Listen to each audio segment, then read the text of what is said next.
everyone, it's Jana. Hey, it's Jen. We had a suggestion from one of our friends to maybe kind of do a checklist that we did that maybe might help you, like, check off some goals, so you feel like you're making some sort of progress instead of feeling stuck. Yes. So, number one. Yeah, number one on our checklist, when we decided to hopefully become parents, secure is just to be secure with ourselves, our family, friends, and secure in our relationship. I'm 31 and Jen is also 31, but she'll be 32 in 12 days, not a month. Okay. So with age, we have become more secure in ourselves. And you may find it that you are secure at 22, whichever. Our family, we're both out to our family. I've been out for like 10 years plus. I'm not really sure. And she's out to your entire family.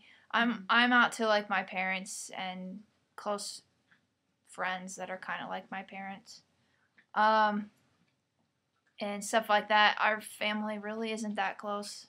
So telling them anything personal at all about me would be weird. So I choose not to, just because it would be weird. Like, why are you telling us this? Okay. Honestly, they'd have to be blind not to see. She comes to Christmas every year. So yeah. She gets Christmas presents, they give her Christmas presents. She gets $5 from her grandparents. You know, you're in the family on Edna, well, I'll give you $5. So yeah, with our friends, I mean, we're obviously out to all of our friends. Yeah, and it's really helpful to have, like we said before, a couple that is close by and trying, because we can kind of feed off each other with things that we learn, experiences that we have, and just kind of have that grounding with each other. Yeah. And a chance, because we haven't told our families yet that we're trying.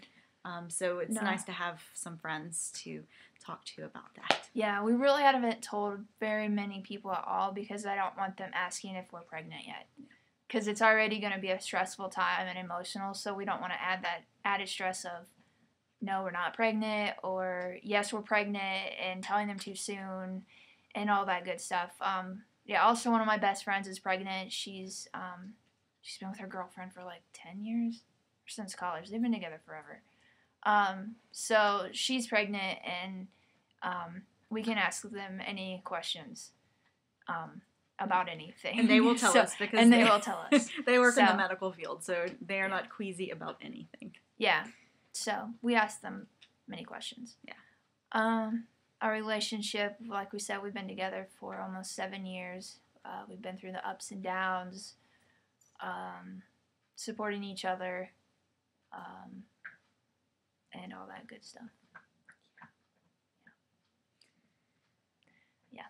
So, second on our checklist that we talked about, we wanted to be as comfortable as we thought we could be financially making this decision. I've always read and always heard that you're never financially ready to have a child, and I mean, I can see, especially with your first child, I think there's one study that says your first child in its first year, you're going to be paying $11,000. I don't see how, unless it's including medical bills and something is wrong with the child. I don't know. We're pretty frugal. Yeah, I'm saying we can do it for less than half of that. We shall see. I saw a lady who did it for $641. I don't know. Because the research allotted for like $1,700 in transportation costs. Like, are you buying a small used car for this child? They must have factored in a car. I don't know, like $1,500 for clothes. Like, seriously? Hey, we may find out that that's completely legit, but I doubt it. $1,500. I don't even spend $1,500 in clothes on myself in like 3 years. I wait for Christmas. It's the only time really I buy clothes, and I don't even need clothes this Christmas. I just need video games. Please no video games. And then another thing was, a lot of it was childcare, but I work from home, so I will be the childcare. Yeah. And I'm a lot cheaper. Only $500 a month. Yeah. Savings account. We have set up a baby savings account. A joint account. That's joint. So it has both our names on it. And we are trying to save. We're on a budget with our finances anyway, and so we put away a certain amount each month into the baby account. So it's really important to have we feel for us it's really important to have a savings account set aside so that we can start, preparing for the bills that we're going to get having a baby, hopefully. And buying the stuff. And also, purchasing all the stuff that leads up to having a baby, which can be very expensive. So that's part of being comfortable in your finances is, just making sure that you can live below your means, a little bit below your means, and also afford having a new baby. Yeah. And the process going into it. Yeah. But most importantly, we've kind of let her body make the decision. Yeah, because I'm having. She's having the child. Kid, so.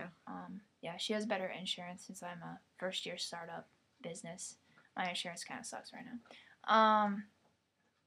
So yeah, we decided to let her body make the decision. We had talked about having a child for a while, but it just kind of clicked all at one time, and then all at one time everyone was pregnant. Yeah. Everybody's pregnant. That was Jesus telling us. Good old Jesus. Oh, man, if you don't have a savings account, it would be really good to start one, even just yourself. We have an ING account. It has a higher interest rate. Jesus. I think it's like 0.7%. When we started, it was like 4%, which is it's gone down. Awesome. It's gone down a lot. But most savings accounts are like 0.1%. So this one's 700% more. So the third checkpoint, we started a lot of research. And when I say we, I mean mostly me, because I'm kind of obsessive and don't have much to do right now. So when we talk about set aside time for research, I have perused many websites. Thank you. Obviously, I've looked at YouTube a lot. We've read a couple of books. But most of my time was researching sperm banks. And we've looked up some donors and stuff like that too, but haven't really focused in on any one donor. We're still kind of waiting until we get closer to that time because the donors may change. Yeah. I think we've already, like, 2 of our donors, like, we thought were pretty cool, and we set aside, they've already been taken off. Yeah. So they may have ran out or there may be quarantined for some reason. Mm-hmm. Now, that's one thing. If you are in love with a donor and you're ready, I read that you should probably call ahead of time, make sure that there are vials from that donor. And I think I've read you should probably have like 4 to 5 donors that you're okay getting sperm from. So, yeah. But having the time to research and spend dealing with all this stuff is important. Yeah. For sure. Yeah. And that's where we're really lucky that she has the time. Yeah. This is Bea. That's Bea. She's a chihuahua pug. Okay. she wanted to photobomb our vlog. Yeah. So we also discussed what we want in a donor during this phase. Basically, we want someone that has either hazel, brown, or green eyes. For the most part, someone who kind of looks like me and has some of my interests, which I think is pretty much the norm for a lesbian couple, I think. Yeah. So, yeah, whichever. You've probably thought about that. She'll talk more about the spreadsheet at a later time. Yeah, the next vlog will be my spreadsheet, my amazing spreadsheet. For the things we are doing now to hopefully kind of get prepared, be prepared for a OBGYN appointment. My goal, and for the baby, for when we get to this appointment, is for the doctors to comment on my baby book and how prepared we are, because I'm bringing it, and I'll show her. I'll show anyone. Well, kind of, not really. So we're doing our basal temperature. We're doing both. Yeah. Just so like I can understand my body better, in hopes that I can understand her body better. I'm a visual learner, so if I can see what's happening with my body, then hopefully I'll be able to understand hers a lot better. So we printed out a chart, basal temp chart. Where did you find that? Do you remember? Just type in basal temp chart on Google, and there's tons of them. So we printed one out and got the thermometers. I think there's mercury. Now, it's just a basal temp thermometer. Make sure you get a basal temperature thermometer, because it has that extra digit. It goes to the 100th place instead of just the 10th place like a lot of thermometers do. It was like $10 at Walmart, I think. Yeah. So we track that and when she ovulates, we got the OPK, the ovulation prediction kit, just the generic ones from Target for like $12, the 2-line ones. So we got that, and she has ovulated once before. It was very exciting, although nothing. I mean, we weren't really trying anything. It was just exciting. It was good that she ovulated. And then we've made our OBGYN appointment, and the earliest we can get is January. So we're kind of just waiting right now. And also if you want to get to like know like your cervix and your cervical mucus and stuff like that, a good website is Beautiful Cervix. If you puke at fluids and stuff like that, or just be prepared. I'm fine. I was fine, but she had to leave. So and also the My Days app, we have that on the phone that will chart your basal temperature for you. You can just put it in there, and then you can send your chart to you and print it off. So email it to you. It also tracks the My Days app. You can get it for the iPhone, and I don't know what else, but you can track your weight. You can put in your period, when you're ovulating, your mucus, and all that good stuff. But it's been pretty handy so far. I'm sure there are more out there, but we've been happy with that one. Yeah. Also, we've read 2 books so far. The first one was The Mother of All Pregnancy Books by Ann Douglas. We got this at the library. I really like this book. I read it by myself. It was really informative. She had a whole bunch of charts, like what you can eat, what you can't eat, what vitamins you should be getting, and we've also started taking the prenatal vitamin. This is one we take now. It's from Nature's Bounty. It's a 1 a day, Your Life multi prenatal. It has omega-3s, which are fish oils. We also took Rainbow Light before that, prenatal 1. It's important to get some folic acid and your other vitamins in before, I think. That's what we've decided to do, to get our body stocked up with those. And we're both taking it. Mm-hmm. So.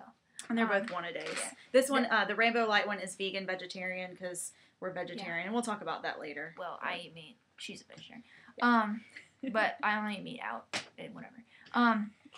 The Ultimate Guide to Pregnancy for Lesbians by Rachel Pepper. We read that one together. We thought it would be more informative. We also got that one at the library. Crazy. For us anyways, I guess. It was okay. It was not. I prefer the other one. If you want a pregnancy book geared specifically towards lesbian, and what I mean when I say geared towards lesbian, basically just saying lesbian every once in a while. It's very stereotypical lesbian. Yeah. So it wasn't I didn't really enjoy it. So I think from now on we'll probably use other books. Yeah. Well, I think that's gonna be our only choice, but But yeah, and nowadays most